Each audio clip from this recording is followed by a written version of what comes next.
काही लोक म्हणाले लांडग्यांचं ऑपरेशन करतो. अरे तो तर कंपाऊंडर आहे ना, कंपाऊंडर कसं ऑपरेशन करणार? इथे श्रीकांत शिंदे खरा डॉक्टर आहे, पण मी डॉक्टर नसलो तरी अजूनही ऑपरेशन करतो. आणि ऑपरेशन करायला वाघाचं काळीज लागतं, लांडग्याचं नाही. वाघाचं कातड पांघरून लांडगा वाघ होत नाही.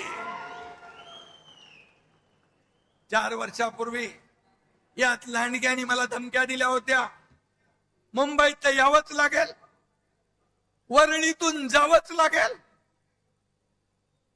अरे कुणाची काही जागीर आहे का मुंबई?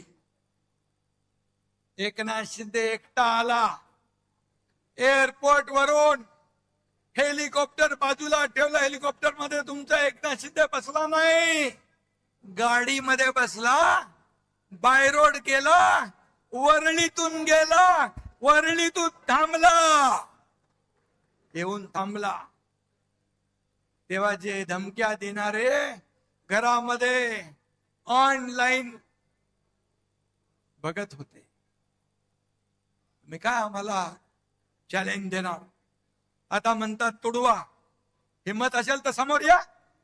रामदास भाईचं बोलले, तुडवायला हे शिवसैनिक तुमचे पाय जागेवर ठेवतील का? तुडवायला पाय लागतात. हे शिवसैनिक आहेत, हे कडव्या बाळासाहेबांच्या विचारांचे आहेत, धर्मवीर आनंद दिघे साहेबांच्या विचारांचे आहेत. त्यामुळे आता किती केविलवाना, सकाळी खासदारांना शिव्या द्यायच्या आणि संध्याकाळी त्यांच्याबद्दल चांगलं म्हणायचं. ते काय चालू आहे? तुम लढो हम कपडा संभालते, अशी शिवसेना चालत नाही.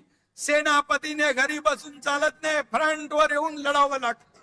मी नेहमी सांगतो कार्यकर्त्यांना, हा तुमचा एक